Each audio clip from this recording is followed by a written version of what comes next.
The house loomed large. Its Victorian grandeur had faded. Now it was a relic of a bygone era. Eleanor Vance inherited the estate after her great-aunt's passing. The old woman had been a recluse. Whispers followed her in life. Now they clung to the house itself. Eleanor, drawn by a morbid curiosity, decided to stay. She wanted to uncover the secrets hidden within the shadowed halls. The air grew heavy as Eleanor stepped inside. Dust motes danced in the faint rays of sunlight. They pierced through grimy windows. The scent of decay clung to the air. It was a suffocating reminder of the home's neglect. Each creaking step seemed to echo her growing unease. The house felt like a tomb. It held the weight of forgotten memories. Eleanor couldn't shake the feeling that she was not alone. The first whisper came at night.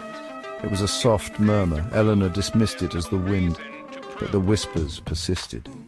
They seemed to emanate from the walls themselves. The whispers grew louder, more distinct. They hinted at a dark history. The house was trying to tell her something. But what? Eleanor tried to ignore the voices. She focused on her research. The house held boxes of old documents. There were diaries too. They spoke of a family torn apart by tragedy. The whispers intensified as she delved deeper. It was as if the house wanted to keep its secrets buried. Each night the whispers grew more insistent. They became a chorus of tormented souls. They invaded Eleanor's sleep. Nightmares plagued her, each one more vivid than the last. The whispers escalated into chilling screams. Eleanor's terror grew with each passing day. She felt a constant presence lurking in the shadows. Cold spots sent shivers down her spine. Objects moved inexplicably. Eleanor couldn't deny it any longer. The house was haunted. Fear became her constant companion. It gnawed at her sanity. She found herself talking back to the whispers. She pleaded for peace. Her pleas were met with mocking laughter. The entity was toying with her. It fed on her terror. Eleanor felt herself slipping into a vortex of madness. There seemed to be no escape. One night, the whispers coalesced. They formed a chilling vision. Eleanor saw a man. He was in the throes of despair. He dragged chains across the wooden floor. His sorrowful eyes met Eleanor's. He uttered a name, Abigail. Then he vanished before her eyes. Eleanor dove into the old diaries. She desperately sought an explanation. She found it in the words of a heartbroken woman. Her name was Abigail.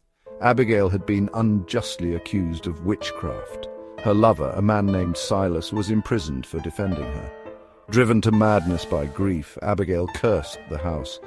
She vowed that no one would find peace within its walls. Section 5. The Weight of History. Eleanor felt a profound sadness for Abigail and Silas. Their love story had been tragically cut short. Their pain resonated through the house. It fueled the haunting. Eleanor now understood the whispers. They were the tormented cries of two souls forever bound to the house. She also understood the entity's hold on her. It wasn't just Abigail's curse. It was Silas's despair that amplified the haunting. It fed on the fear of those who dared to enter. Eleanor knew she had to break the cycle. She had to help Abigail and Silas find peace. If she didn't, she would become another victim. She would be consumed by the house's darkness. Driven by a newfound purpose, Eleanor confronted the entity. She stood in the heart of the house. This was where Abigail's presence was strongest. "I know your pain, Abigail," Eleanor said. Her voice echoed in the silence. "But you don't have to suffer anymore. Let go of your anger. Find peace with Silas." The entity appeared before her. It was a swirling vortex of energy. It pulsed with rage and sorrow. The temperature plummeted. The air crackled with unseen power. The entity lunged at Eleanor. Its touch was icy cold. Eleanor stood her ground. She wouldn't be intimidated. She had to help them see reason. She had to break the curse. "Silas doesn't blame you," Eleanor cried out.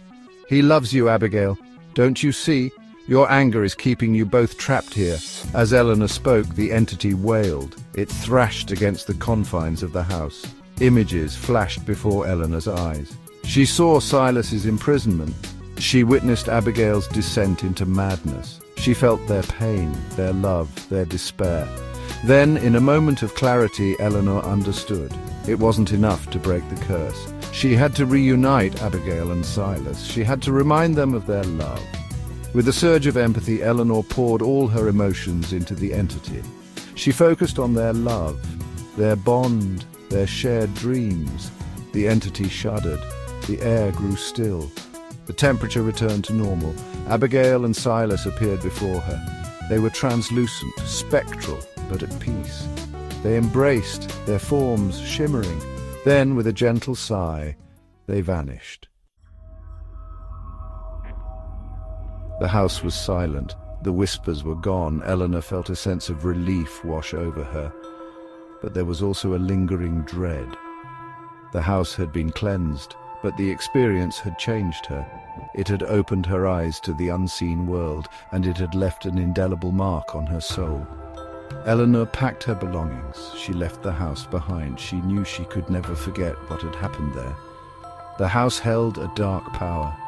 Even though the curse was broken, Eleanor couldn't shake the feeling that something remained.